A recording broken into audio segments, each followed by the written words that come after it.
पृथ्वीवर पहिले लग्न कोणाचे झाले? लग्नाचे नियम कोणी बनवले? तर चला जाणून घेऊया. तुम्ही कधी विचार केला आहे की पृथ्वीवर पहिले लग्न कोणी केले आणि लग्नाची ही परंपरा कशी सुरू झाली? तर चला आपण जाणून घेऊयात. हिंदू धर्मात पती पत्नीचे नाते अत्यंत पवित्र मानले जाते.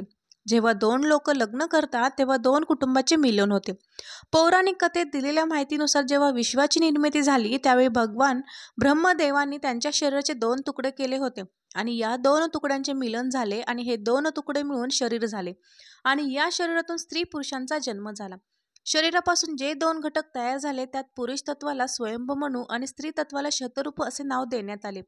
अशा प्रकारे हिंदू धर्माच्या मान्यतेनुसार मनु आणि शतरूपा हे पृथ्वीवरील पहिले मानव मानले जातात. जेव्हा ब्रह्मांडाची निर्मिती झाली तेव्हा भगवान ब्रह्मदेवाने आपल्या शरीरातून दोन तुकडे निर्माण केले. एका तुकड्याचे नाव का आणि दुसऱ्या तुकड्याचे नाव या ठेवले. या दोघांनी मिळून शरीराची काया निर्मिती केली आणि कायेतून स्त्री पुरुष घटकांचा जन्म झाला. स्वयंभू मनु आणि शतरूपा पहिले जोडपे ठरले. पुरुष तत्वाला स्वयंभू मनु असे नाव देण्यात आले आणि स्त्री तत्वामध्ये जन्मलेल्या पहिल्या स्त्रीचे नाव शतरूपा ठेवण्यात आले. हिंदू धर्मात मनु आणि शतरूपा हे पृथ्वीवरील पहिले मानव मानले जातात. जेव्हा दोघेही पृथ्वीवर प्रथमच आमने सामने आले तेव्हा त्यांना ब्रह्मदेवाकडून मिळालेल्या विधी आणि कौटुंबिक ज्ञानातून वैवाहिक जीवनात प्रवेश करण्याची दिशा मिळाली. तर लग्नाचे नियम कसे बनवले?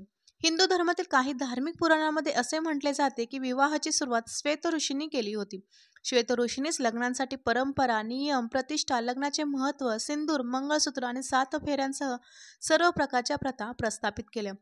श्वेत ऋषींनी बनवलेल्या नियमांमध्ये लग्नानंतर पती पत्नीला समाज दर्जा देण्यात आला आहे.